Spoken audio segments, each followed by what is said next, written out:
1942 সালের 8ই জানুয়ারি অর্থাৎ গ্যালিলিও গ্যালিলির মৃত্যুর ঠিক 300 বছর পর জন্মগ্রহণ করেন বিশ্ববরেণ্য বিজ্ঞানী স্টিফেন হকিং।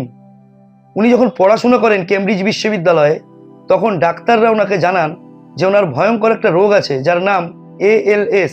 পুরো যদি নামটা বলি, তার নাম হচ্ছে অ্যামিওট্রপিক ল্যাটেরাল স্ক্লেরোসিস।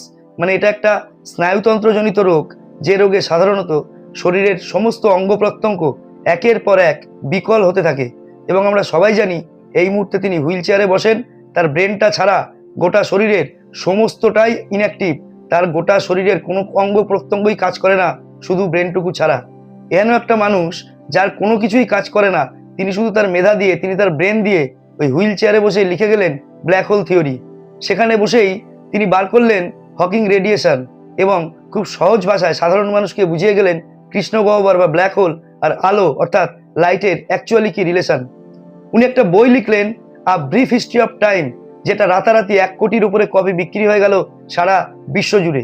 আর এহেন লোকটাকে ট্রোল করছে কতগুলো ছাপড়ি, জিন্দেগিতে বাপ 14 পুরুষের পড়াশোনা না শেখা অশিক্ষিত গান্ডুস্য গান্ডু কতগুলো কন্টেন্ট ক্রিয়েটার, তারা স্টিফেন হকিংকে নিয়ে উল্টোপাল্টা পোস্ট করছে সোশ্যাল মিডিয়াতে।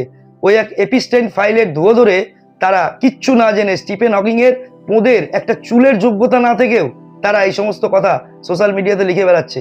এবং সব থেকে দুঃখজনক যেটা, যে আমি দেখলাম এর ম্যাক্সিমাম মানুষই হচ্ছে বাঙালি, এবং তাদের প্রত্যেকের প্রোফাইল আমি একজন একজন করে ঘুরে চেক করে দেখেছি যে তাদের বাপ ঠাকুরদা 14 পুরুষ শিক্ষা সংস্কৃতির ধার কাছ দিয়েও যায়নি।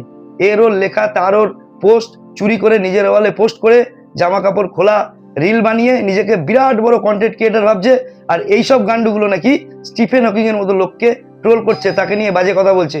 তো বন্ধুরা, আমি এর তীব্র প্রতিবাদ জানাই। যদি আপনিও এর সাথে একমত হয়ে থাকেন, অবশ্যই একটা লাইক দেবেন, ভিডিও চারিদিকে শেয়ার করবেন। এই ব্যাপারে আপনার কোনো মন্তব্য থাকলে অবশ্যই কমেন্ট বক্সে জানাবেন, আর চ্যানেল সাবস্ক্রাইব করে অবশ্যই পাশে থাকবেন। সবাই ভালো থাকবেন। Thank you.